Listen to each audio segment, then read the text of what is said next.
Hello, c'est Mandine, je vous retrouve avec une nouvelle vidéo scrap. Aujourd'hui on va réaliser une carte pour la fête des pères. Donc pour cela j'utilise mes encres E-Ink, donc les teintes miel et aurore comme vous pouvez le voir à l'écran. Je vais accompagner ces encres d'une encre marron Artemio, je n'ai pas de référence couleur à vous donner. J'utilise un petit spray pour pulvériser de l'eau sur mes encres, un petit papier plastique, un cardstock de chez Action dans les teintes un peu blond doré, un papier spécial aquarelle, je vais utiliser mon massicot et un pistolet à chaleur. Et tout en haut à gauche, je ne les ai pas présentés, mais je vais utiliser la petite ficelle, la petite twine qui vient également de chez Action. Dans un premier temps, je découpe mon cardstock pour réaliser ma carte, ça va être ma base de carte. Donc voilà, je choisis mes dimensions, je découpe tout ça pour que ça donne un petit chevalet. Encore une fois, j'utilise un massicot, mais à l'époque, quand j'en avais pas, ça remonte à pas si longtemps que ça, j'utilisais la règle et le cutter et ça allait très très bien. Donc en fonction de ma base de carte, je découpe aux mêmes dimensions ou à peu près aux mêmes dimensions mon papier aquarelle pour délimiter ma zone de travail. Je vais scotcher tout ça à mon morceau de carton qui protège mon plan de travail avec du scotch léger, hein, donc là j'utilisais des chutes de masking tape qui me plaisaient pas plus que ça. Voilà, ça permet à votre papier pendant le séchage de ne pas gondoler. Donc je commence par mouiller mon papier. Je prends ma pochette, je tamponne les encres dessus, je pulvérise, je rajoute un peu d'eau et je colle à mon papier. Donc au début, si on fait ça en une seule couche, ça va être très pâle, très diffus comme couleur. Plus on rajoute de couches en séchant à chaque fois, plus la teinte va être intense, plus il y aura des effets différents. Il y a plein de techniques différentes pour cette aquarelle. Il y a mouiller le papier avant, pas mouiller le papier, sécher entre chaque étape, pas sécher. Moi j'ai vraiment voulu sécher entre chaque étape pour que chaque couleur sèche individuellement et que lorsque je mette mes trois teintes, donc la jaune, la miel et la marron, tout ne se mélange pas et ne forme pas qu'une seule teinte unique sur toute ma carte. Je voulais vraiment qu'il y ait des effets de couleur. Donc là j'ai merdé, hein, pour bien parler.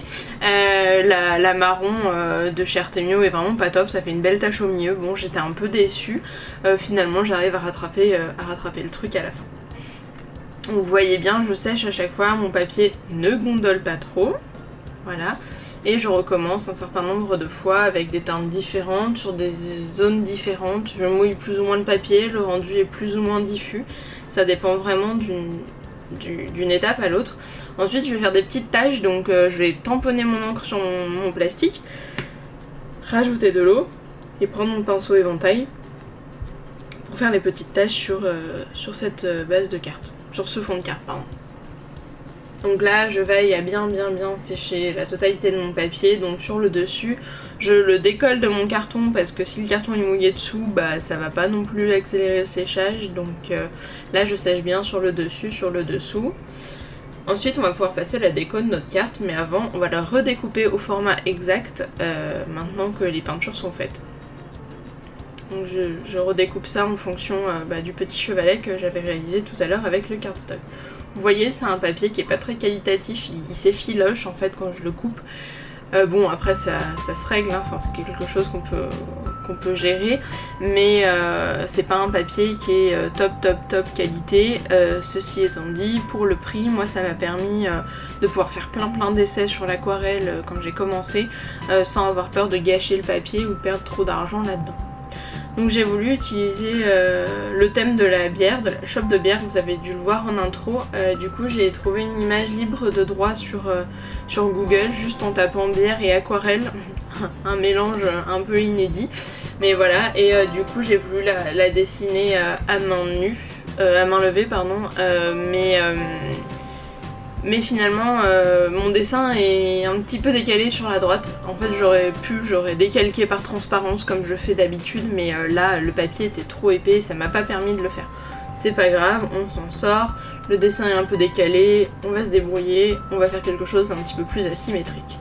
J'utilise deux teintes différentes de twine, donc de la jaune et de la marron, donc des couleurs qui sont bien complémentaires et qui restent bien dans le monochrome de ma carte. Voilà, maintenant je vais sortir des planches de tampons parce que c'est bien joli pour la fête des pères, mais il faut avoir un petit sentiment à tamponner. Donc la planche de tampons que je suis en train d'utiliser avec les caractères individuels les uns des autres, c'est une planche qui vient de chez Emma. Voilà.